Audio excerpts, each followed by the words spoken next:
Amigas e amigos, o que explica esse elevado grau de tensão política e social que nós estamos presenciando na América Latina? Os acontecimentos no Paraguai, na Venezuela, no Equador, na Argentina, que teve marcha da direita depois de grandes manifestações do povo, dos trabalhadores, e aqui no Brasil, as tensões sociais vão se avolumando rapidamente. A explicação lógica, evidente, sem nenhuma sombra de dúvida, é esta guinada à direita pela qual passa a América Latina.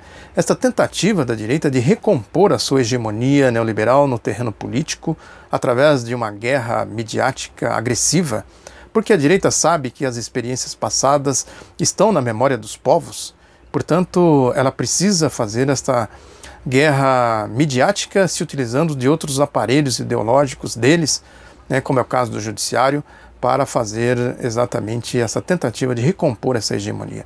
É assim que se estabelecem as tensões, as disputas que a gente está vendo aqui num grau muito elevado, muito acirrado. É importante lembrar que a América Latina já foi laboratório do projeto neoliberal. Quando esse projeto emergiu com pretensões à univocidade, aquela cantilena do fim da história, quando o bloco soviético desapareceu, as experiências socialistas ali do leste europeu, daquela região, o neoliberalismo emergiu com essa ideia, com essa pretensão de ser absolutamente hegemônico. Isso criou tensões em todo o mundo. É o poder da plutocracia, que eu sempre falo aqui, do dinheiro, dinheiro gerando dinheiro, a circulação de dinheiro, o assalto ao erário, aos orçamentos públicos, que é exatamente ali que eles abastecem os seus lucros, inclusive os grandes conglomerados econômicos que estão nas mãos desta plutocracia, dessa turma que gerencia essa massa de dinheiro que vaga, de papéis, de títulos que vagam pelo mundo afora, parasitando os povos, destruindo as soberanias nacionais, enfim, criando todas as mazelas sociais que a gente conhece. Isso ainda tem um pano de fundo, que foi agravamento da crise política exatamente por conta desta plutocracia, desta lógica do projeto neoliberal, que é uma crise que não tem perspectiva de saída e eles não têm como apresentar saídas e vai criando, portanto, esse ambiente aí de grandes tensões sociais, de grandes tensões políticas. É importante a gente lembrar aqui que num primeiro momento eles tentaram aí uma leva de presidentes neoliberais que deu em tragédias sociais, econômicas e também políticas, atentados ao Estado Democrático de Direito, à soberania do voto, à soberania popular. Aqui no Brasil nós tivemos aquele grande movimento do Fora Collor, que é importante a gente ter a referência de que aquele movimento não foi só contra o Collor, foi contra o projeto neoliberal, contra a sua lógica de administrar as questões sociais, as questões econômicas e fundamentalmente também as questões políticas, os ataques às instituições democráticas. E depois nós tivemos uma segunda leva de presidentes neoliberais, aquela primeira comandada pela dupla anglo-saxã Ronald Reagan e Margaret Thatcher, e numa segunda tentativa, uma segunda leva, também sob a condução anglo-saxã agora do Bill Clinton e do Tony Blair. Figuras aí que tentavam mitigar um pouco aquela carranca do projeto neoliberal, aquela face da perversidade do projeto neoliberal, que também foi uma tragédia. Resultaram aí em grandes desastres, em grandes tragédias, que inclusive tivemos presidentes fugindo aqui da região e indo se abrigar nas asas do regime norte-americano, no caso da Bolívia, da Argentina, do México. E aqui nós tivemos, enfim, todas as tragédias que a gente conhece muito bem do reinado do Fernando Henrique Cardoso, os ataques à soberania nacional, a vontade popular, a democracia, o Estado Democrático de Direito, a estrutura social, o desmonte da estrutura social, coisa que agora os golpistas estão retomando de maneira muito mais agressiva, porque as condições políticas hoje para eles são muito mais favoráveis. Enfim, essa herança, essa memória está muito presente, está no ar, e eles precisam, portanto, fazer essa guerra midiática agressiva, como nós estamos vendo aqui agora no Brasil.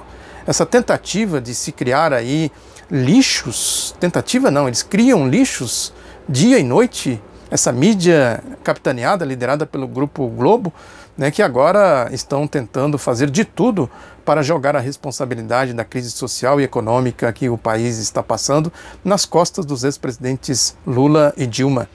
É uma tentativa de dizer que as políticas por eles adotadas que resultaram nesta crise atual, quando na verdade o rigor na apuração dos fatos, o rigor no olhar da realidade mostra que essa crise foi produzida por eles.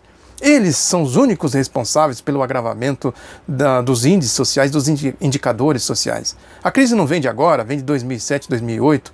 Ela vinha sendo enfrentada com políticas públicas, com adoções aí de várias medidas para preservar o emprego, preservar a renda da população, criar, enfim, diques, barreiras para os efeitos da crise mundial que já assolava o mundo todo.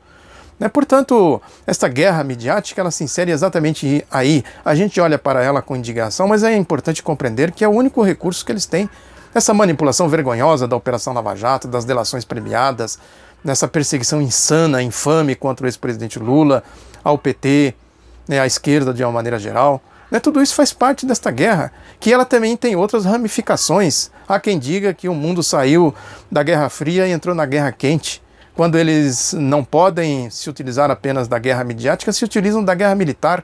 É o que a gente está vendo no Oriente Médio, por exemplo, que nada sobre um mar de petróleo, que é fundamental aí na geopolítica, na geoestratégia da economia mundial. E o Brasil está inserido nisso, com a entrega do nosso pré-sal, essa gigantesca reserva que nós temos aqui. Não à toa que eles destruíram tudo isso, destruíram inclusive o projeto do submarino nuclear, prendendo o almirante Otton Pinheiro, que é o pai do projeto do submarino nuclear, fundamental para a defesa da nossa soberania, do nosso pré-sal, do nosso petróleo, da nossa Amazônia Azul.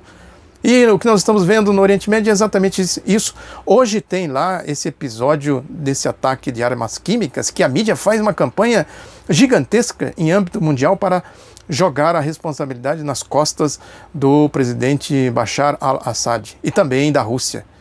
Quando a gente sabe que quem produz e quem tem armas químicas são exatamente os ocidentais, o regime norte-americano sobretudo. Quem armou aqueles grupos terroristas que atuam lá na Síria? Eles vão se abastecer de armas onde? Por quais meios? É importante parar e refletir um pouco sobre isso para ver como essa guerra midiática tem um fundo ideológico, um fundo de tentar salvar a política do regime norte-americano, do regime neoliberal, em resumo. O Brasil, o que está acontecendo no Brasil, no Equador, na Venezuela, no Paraguai, na Argentina e também na Bolívia, que de vez em quando é também sacudida por crises assim, se insere exatamente nessa lógica, a lógica da guerra quente. É a lógica da crise, a lógica do projeto neoliberal. Tudo o que acontece no Brasil, a Operação Lava Jato e o seu entorno, o seu clima, o seu espírito político, nós podemos entender e fazer a leitura exatamente assim. E a guerra midiática, fundamentalmente essa guerra suja, é uma guerra suja. É uma guerra suja contra o povo, contra os trabalhadores, contra a nação, que não é privilégio do Brasil, mas no Brasil isso é muito mais acentuado por conta das características que eu sempre falo aqui, desse cartel mafioso que controla a mídia aqui com mão de ferro. É isso que explica tudo isso, esta é a lógica da coisa, esse é o fundamento e que explica também o tamanho do problema, o tamanho do golpe, do que é o golpe que nós temos que enfrentar aqui no Brasil. Isso só é possível com uma grande organização, uma grande mobilização em defesa da nação, em defesa da democracia, em defesa dos direitos do povo e da soberania da nação, dos fundamentos da nação. É importante a gente refletir sobre isso para a gente ver que nós não estamos lidando com qualquer golpe, com qualquer coisa, não é um piquenique, não é uma brincadeira o que está acontecendo no Brasil. Muito obrigado pela atenção, divulgue o outro lado da notícia, um abraço e até a próxima.